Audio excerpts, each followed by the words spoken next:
अगर हम प्राचीन भारत की शिल्पकारी, कला और सामाजिक व्यवस्था का अध्ययन करें तो हमें दिखता है कि न्याय, चिकित्सा, धर्म, खेती, सेना, शासन, लगभग हर क्षेत्र में महिलाओं का न सिर्फ एक सशक्त योगदान रहा है बल्कि उनका स्थान भी बहुत ऊंचा रहा है। तो फिर सब कुछ कब और कैसे बदल गया?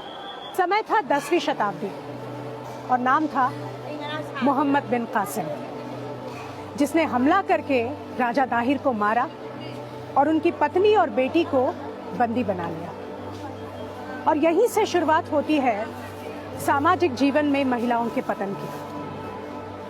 हारे हुए राजा की रानियों और अन्य महिलाओं को बंदी बनाना, उनकी गरिमा के साथ खिलवाड़ करना, ये अगले 1000 वर्षों तक चला और इसी ने जन्म दिया राजस्थान की जौहर प्रथा को। मुगलों की तहजीब में औरतें जनान खाने के अंदर ही रहती थी और पर्दा करती थी। किसी मर्द के बगैर बाहर आ जा नहीं सकती थी। उनके मर्द एक से ज्यादा शादियां भी कर सकते थे। उन्होंने हमारे देश की औरतों को भी इसी नजर से देखना शुरू किया। हमारी महिलाएं पर्दा करने लगी, जौहर करने लगी, सती होने लगी। मुगलों के डर से लोग पैदा होते ही लड़कियों का विवाह तय करने लगे। बाल विवाह की कुप्रथा शुरू हो गई। हर हाल में विवाह करना जरूरी हो गया तो गंदी दहेज प्रथा भी शुरू हो गई। एक अविवाहित या अकेली महिला को सुरक्षित रखना सबसे भारी बोझ बन गया। लोगों ने अपने घर की विधवाओं को अपनाना बंद कर दिया। विधवा प्रथा शुरू हो गई। एक लड़की का जन्म लेना सबसे बड़ा श्राप बन गया। मुगलों के इस डर से ही जन्मी कन्या भ्रूण हत्या जैसी प्रथा भारतीय समाज का सबसे बड़ा कलंक बन गई। जब तक अंग्रेज राज्य स्थापित हुआ तब तक हमारे भारत की महिलाएं इतनी पीड़ित और प्रताड़ित हो चुकी थी कि वो सबसे निचले और न्यूनतम स्तर पर आ गई थी। लेकिन आप ही बताइए कि जो महिलाएं इतना शोषण और इतना अत्याचार सह सकती हैं, क्या उनमें शक्ति कम हो सकती है?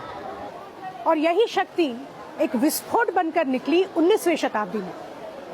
सिर्फ अपनी आजादी के लिए नहीं बल्कि देश की आजादी की लड़ाई लड़ने के लिए। और यहीं से शुरुआत होती है हमारे देश में भारतीय महिलाओं के एक अद्भुत योगदान की। हम सब जानते हैं कि 1857 में वो झांसी की रानी लक्ष्मीबाई थी जिन्होंने अंग्रेजों के खिलाफ युद्ध की शुरुआत की। 1848 में सावित्रीबाई फूले ने अपने पति ज्योतिबा फूले के साथ लड़कियों के लिए पहला स्कूल शुरू किया। सावित्रीबाई आधुनिक भारत की पहली महिला टीचर थी। 1883 में चंद्रमुखी बासु और कदम्बिनी गांगुली बनी भारत की पहली महिला ग्रेजुएट्स। 1886 में कदम्बिनी गांगुली और आनंदी गोपाल जोशी बनी भारत की पहली महिला डॉक्टर्स। 1925 में सरोजिनी नायडू बनी पहली भारतीय मूल की महिला जो इंडियन नेशनल कांग्रेस की अध्यक्ष बनी। 1936 में सरला ठकराल बनी भारत में हवाई जहाज चलाने वाली पहली महिला।